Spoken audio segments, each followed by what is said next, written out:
నమస్తే ఫ్రెండ్స్, నా పేరు పోలరాజ్ తింటూర్. మనం ఆల్రెడీ ఆర్ఆర్బిజేఈ CBT2 మెటీరియల్ సైన్స్ ఎలా ప్రిపేర్ అవ్వాలో మనం డిస్కస్ చేసాం. సో ఈ వీడియోలో ఆర్ఆర్బిజేఈ వెల్డింగ్ టాపిక్స్ ఏమేమి ప్రిపేర్ అవ్వాలో మనం సిలబస్లో ఉన్న టాపిక్సే కొంచెం ఎలాబరేట్గా చూద్దాం, మనం ఏమేమి చదవాలనేది. సో ఫస్ట్ అయితే వెల్డింగ్ ఇంట్రడక్షన్. మనం అసలు వెల్డింగ్ ఎందుకు యూజ్ అవుతుంది, అసలు వెల్డింగ్ పర్పస్ ఏంటి. సో ఒకప్పుడు మనం పర్మనెంట్ జాయింట్స్గా రివిటింగ్స్ వాడేవాళ్ళం, ఇప్పుడు కూడా రివిట్స్ వాడుతుంటాం. బట్ ఏ సందర్భాల్లో మనం వెల్డింగ్ వాడాల్సిన అవసరం వస్తుంది. సో ఈ ఇంట్రడక్షను, అలాగే వెల్డింగ్ యొక్క ప్రాసెస్, అసలు వెల్డింగ్ అవ్వాలంటే ఆ సెటప్ ఎలా ఉండాలి, అగైన్ దాని యొక్క మెకానిజం. సో ఇవి వెల్డింగ్ ఇంట్రడక్షను. అలాగే టైప్స్ ఆఫ్ వెల్డింగ్స్ మనకు చాలా ఉంటాయి. ఈ టైప్స్ ఆఫ్ వెల్డింగ్స్ మొత్తం మనం చదివితే అట్లీస్ట్ ఒక బిట్ అయితే మనకు ఖచ్చితంగా వస్తుంది. సో ఈ టైప్స్ ఆఫ్ వెల్డింగ్స్లో మనకి ఓన్లీ సాలిడ్ స్టేట్లో ఉండి మనం కంప్లీట్గా దాన్ని మెల్ట్ చేయకుండా ఓన్లీ సాలిడ్ స్టేట్లో ఉండి జాయిన్ అయ్యే టైప్స్ ఆఫ్ వెల్డింగ్స్ ఉన్నాయి కొన్ని. వాటిని మనం సాలిడ్ స్టేట్ వెల్డింగ్స్ అంటాం. For example explosive weldings, ultrasonic welding, friction welding, forged welding, diffusion welding. So ఈ 5 టైప్స్ కూడా మనం దీంట్లో చదవాలి. అలాగే నెక్స్ట్ లిక్విడ్ స్టేట్ వెల్డింగ్ అంటే మన జనరల్ వెల్డింగ్. సో కంప్లీట్గా ఏ 2 బేస్ మెటల్స్ని అయితే మనము జాయిన్ చేయాలనుకుంటున్నామో ఆ 2 బేస్ మెటల్స్ని దాని యొక్క మెల్టింగ్ పాయింట్ వరకు మనం హీట్ చేసి ఆ లిక్విడ్ స్టేట్లో అవి జాయిన్ అయితే ఆ లిక్విడ్ స్టేట్ వెల్డింగ్లో మనకి ఎగైన్ సబ్ క్లాసిఫికేషన్ ఉంటాయి. మనం ఆర్క్ వెల్డింగ్ వాడచ్చు, రెసిస్టెన్స్ వెల్డింగ్లు ఉన్నాయి మనకి, అలాగే కెమికల్ వెల్డింగ్. సో ఈ ఆర్క్ వెల్డింగ్లో మనం జనరల్గా వాడేది, మనం ఎలక్ట్రోడ్తో చేసే వెల్డింగ్ని షీల్డెడ్ మెటల్ ఆర్క్ వెల్డింగ్ అంటాం, SMAW. సో దాని గురించి మనం చదవాలి. అలాగే ఈ ఆర్క్ వెల్డింగ్లో కూడా మనం ఎలా అయితే ఆ షీల్డింగ్ మనము ప్రొవైడ్ చేస్తున్నామో దాన్ని బట్టి మనకి సబ్ క్లాసిఫికేషన్స్ ఉంటాయి ఆర్క్ వెల్డింగ్లో. సో అదే మనకి ఎలక్ట్రోడ్ టైప్లో దాని చుట్టూరు మనం ఫ్లక్స్ ప్రొవైడ్ చేస్తే దాన్ని SMAW అంటారు, షీల్డెడ్ మెటల్ ఆర్క్ వెల్డింగ్. అలా కాకుండా మనం గ్యాస్ యూజ్ చేసి మనము షీల్డింగ్ ప్రొవైడ్ చేసాం అనుకోండి, సో ఆ క్లాసిఫికేషన్లో మనకి టిగ్ వెల్డింగ్, మిగ్ వెల్డింగ్ వస్తాయి. అలాగే ప్లాస్మా ఆర్క్ వెల్డింగ్ కూడా వస్తుంది షీల్డింగ్ గ్యాస్ యూజ్ చేసుకున్న మెథడ్లో. అలాగే కంప్లీట్గా వెల్డింగ్ అనేది ఫ్లక్స్ కోర్లో లోపల జరిగింది అనుకోండి, కంప్లీట్గా మనం ఫ్లక్స్ అనేది పైన ఉందనుకో, దాన్ని సబ్మర్జ్డ్ ఆర్క్ వెల్డింగ్ అంటాం. సో ఈ క్లాసిఫికేషన్స్ అన్నీ కూడా మనం ఆర్క్ వెల్డింగ్లో చదువుకోవాలి.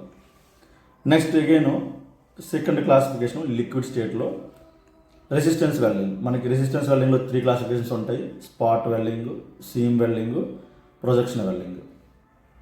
అలాగే నెక్స్ట్ కెమికల్ వెల్డింగ్. మనకి కెమికల్ వెల్డింగ్ మనం రైల్ జాయింట్స్, అవి 2 రైల్స్ని మనం జాయిన్ చేయడానికి మనం వాడుతుంటాం, థర్మిట్ వెల్డింగ్. అలాగే గ్యాస్ వెల్డింగ్. మోస్ట్లీ మనం గ్యాస్ వెల్డింగ్ అయితే ఎక్కడ చూసుంటాము, బట్ గ్యాస్ వెల్డింగ్ కూడా మనం చదువుకోవాలి. సో ఇవి లిక్విడ్ స్టేట్ వెల్డింగ్. మనం సాలిడ్ స్టేట్ వెల్డింగ్లో ఒక 5 చదవాలని చెప్పాము, ఈ లిక్విడ్ స్టేట్ వెల్డింగ్లో ఇవన్నీ కూడా చదవాలి. నెక్స్ట్ది కొన్ని టైప్ ఆఫ్ వెల్డింగ్ ఏంటంటే బేస్ మెటల్ ఏదైతే ఉందో అది సాలిడ్ స్టేట్లోనే ఉంటుంది, బట్ జాయిన్ చేయడం కోసం మనం ఫిల్లర్ మెటల్ సపరేట్గా వాడుతుంటాం. సో దాన్ని మనం మెల్ట్ చేస్తాం. సో అట్లాంటి ఆ క్లాసిఫికేషన్ అంటే సాలిడ్ బేస్ ఉంటుంది, ఫిల్లర్ మెటల్ అనేది మనం లిక్విడ్ స్టేట్లోకి వచ్చేంత వరకు హీట్ చేస్తాం. సో ఆ క్లాసిఫికేషన్లో మనకి సాల్డరింగ్ వస్తుంది, బ్రేజ్ వెల్డింగ్. సో ఇలా ఈ టైప్స్ ఆఫ్ వెల్డింగ్స్ అన్నీ కూడా మనం చదువుకోవాలి. సో వీటి నుంచి ఖచ్చితంగా ఒక క్వశ్చన్ అయితే వస్తుంది. సో ఇది ఫస్ట్ టాపిక్, వెల్డింగ్ యొక్క ఇంట్రడక్షను, టైప్స్ ఆఫ్ వెల్డింగ్. ఇక ఇందులో కొన్ని స్పెషల్ మెథడ్స్ కూడా ఉన్నాయి, laser beam welding, electron beam welding, ఇట్లాంటివి కూడా ఈ స్పెషల్ వెల్డింగ్ టెక్నిక్స్ కూడా మనం ఈ టాపిక్లో చదువుకోవాలి. సో ఫస్ట్ టాపిక్ అనేది వెల్డింగ్ ఇంట్రడక్షను, అలాగే types of welding. Okay, second దాంట్లో types of welding joints. So ఇప్పుడు మనం జనరల్గా సపోజ్ ఇప్పుడు మనం నేను వర్క్ చేస్తుంది అనుకోండి వ్యాగన్ వర్క్షాప్లో, సో ఎక్కువగా ఆ ఫ్లోర్ షీట్స్ అవి మనం బట్ జాయింట్ వేస్తుంటాం. అలాగే బట్ జాయింట్స్ చూడొచ్చు, ల్యాబ్ జాయింట్స్ కూడా ఉంటాయి. అలాగే ప్లగ్ వెల్డింగ్, ఇట్లా ఏ టైప్ ఆఫ్ వెల్డింగ్ జాయింట్స్ మనం యూజ్ చేస్తున్నాము, సో ఆ టైప్స్ ఆఫ్ వెల్డింగ్ జాయింట్స్ కూడా మనం చదువుకోవాలి. నెక్స్ట్ టైప్స్ ఆఫ్ వెల్డింగ్ టెక్నిక్స్లో టైప్స్ ఏంటంటే మనకి 4 hand welding, backhand welding చేస్తుంటాం. సో ఇది ఒక టైప్ ఆఫ్ క్లాసిఫికేషను. లేదంటే ఇంకో విధంగా చెప్పాలనుకుంటే down hand welding, horizontal welding, vertical, overhead, ఈ టైప్ ఆఫ్ క్లాసిఫికేషన్ కూడా ఉంది. సో ఈ సెకండ్ దాంట్లో ఈ వెల్డింగ్ టెక్నిక్స్ కూడా మనం చదువుకోవాలి. అగైన్ దీంట్లోనే types of welding plans, welding equipments. So welding equipments మనకి కాన్స్టెంట్ కరెంట్ టైపు సెటప్స్ ఉంటాయి, కాన్స్టెంట్ వోల్టేజ్ టైపు సెటప్స్ ఉంటాయి. సో మనకి షీల్డ్ మెటల్ ఆర్క్ వెల్డింగ్ అనుకోండి, కాన్స్టెంట్ కరెంట్ టైపు వాడుతుంటాం, కాన్స్టెంట్ వోల్టేజ్ అనేది మిగ్ వెల్డింగ్ వాటిలో మనం వాడుతుంటాం. సో అలా ఈ సెకండ్ దాంట్లో టైప్స్ అని చదువుకోవాలి. Types of welding joints, types of welding techniques, types of welding equipments. So ఇది సెకండ్ టాపిక్ చదవాల్సింది. థర్డ్ టాపిక్ అనేది ఎలక్ట్రోడ్ కాన్ఫిగరేషన్. మనం డిఫరెంట్ టైప్స్ ఆఫ్ ఎలక్ట్రోడ్స్ వాడుతుంటాం. సో మనకి ఏ బేస్ మెటల్ అయితే మనం జాయిన్ చేస్తున్నామో దాన్ని బేస్ చేసుకుని మనం ఎలక్ట్రోడ్ అయితే మనం చూజ్ చేసుకోవాలి. ఫర్ ఎగ్జాంపుల్ మేము వ్యాగన్ వర్క్షాప్లో అనుకోండి, మైల్డ్ స్టీల్ అయితే ఒక రకమైన ఎలక్ట్రోడ్ వాడుతుంటాం, స్టెయిన్లెస్ స్టీల్ అయితే ఒక రకమైన ఎలక్ట్రోడ్ వాడుతుంటాం. సో అగైన్ వాటిలో కూడా బేస్డ్ ఆన్ థిక్నెస్, మనకి థిక్నెస్ బట్టి కూడా ఆ ఎలక్ట్రోడ్ డిఫరెంట్ ఎలక్ట్రోడ్స్ అనేది వాడుతుండాలి.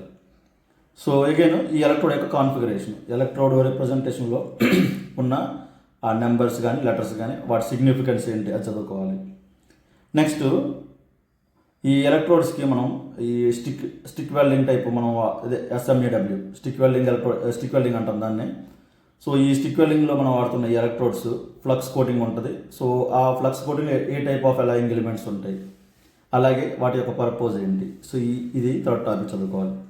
సో ఎలక్ట్రోడ్ కాన్ఫిగరేషను, అలాగే flux coating. Next fourth topic అనేది వెల్డింగ్ డిఫెక్ట్స్. సో మనకి వేరియస్ వెల్డింగ్ డిఫెక్ట్స్ ఉన్నాయి, ఆ డిఫెక్ట్స్ అన్నీ కూడా చదువుకోవాలి. ఇది కూడా important area. Next fifth topic అనేది welding inspection methods. So welding quality జనరల్గా అయితే మనం విజువల్ ఇన్స్పెక్షన్ చేస్తుంటాం, బట్ కొన్ని క్రిటికల్ ఏరియాస్ అయితే మనం కొన్ని విజువల్ ఇన్స్పెక్షన్లో మనం తెలియదు కాబట్టి, సో అట్లాంటప్పుడు కొన్ని NDT టెక్నిక్స్ ఉన్నాయి, నాన్ డిస్ట్రక్టివ్ టెక్నిక్స్ ఉన్నాయి. సో అవి యూజ్ చేసుకుని మనం ఆ వెల్డింగ్ ఆ క్రిటికల్ ఏరియాస్లో వెల్డింగ్ డిఫెక్ట్స్ ఉన్నాయో లేవో కనుక్కుంటాం. సో ఆ మెథడ్స్ కూడా మనం చదువుకోవాలి. ఒకటి DPT డై పెనిట్రెంట్ టెస్ట్ ఒకటి, అలాగే MPT magnetic particle test, UST ultrasonic test. So మనం ఇది అయితే మోస్ట్లీ మేమైతే DPT టెస్ట్ వాడుతుంటాము చెక్ చేయడానికి. అంటే ఎవ్రీ టైం చెక్ చేయం, మనకి డౌట్ వచ్చినప్పుడు. అలాగే మ్యాగ్నెటిక్ పార్టికల్ టెస్ట్ కూడా మనం వాడుతుంటాం ఎక్కువ, UST. అలాగే రేడియోగ్రాఫిక్ టెస్ట్లు ఉన్నాయి మనకి, ఎక్స్రే కానీ గామా రే కానీ, వీటిని యూజ్ చేసుకొని ఇంటర్నల్ డిఫెక్ట్స్ ఎక్కడ ఉన్నాయో కూడా మనం చెప్పొచ్చు. సో అల్ట్రాసోనిక్ టెస్ట్ కూడా మనం ఇంటర్నల్ డిఫెక్ట్స్ చెప్పడం కోసమే వాడుతుంటాం. సో ఇలా వేరియస్ వెల్డింగ్ ఇన్స్పెక్షన్ టెక్నిక్స్, ఈ టెక్నిక్స్ కూడా మనం చదువుకోవాలి. సో ఈ టాపిక్స్ అన్నీ కూడా నేను డీటెయిల్డ్గా మెన్షన్ చేశాను. సో ఇవన్నీ చదివితే మనకి ఆల్మోస్ట్ వెల్డింగ్లో బిట్స్ వచ్చినవన్నీ కూడా మనం అటెంప్ట్ చేయొచ్చు. సో నేను already material science topics discuss చేశాను, ఎవరైనా చూడకపోయి ఉంటే ఆ వీడియో చూడండి. ఇది సిలబస్లో 2వ వీడియో వెల్డింగ్ టాపిక్స్.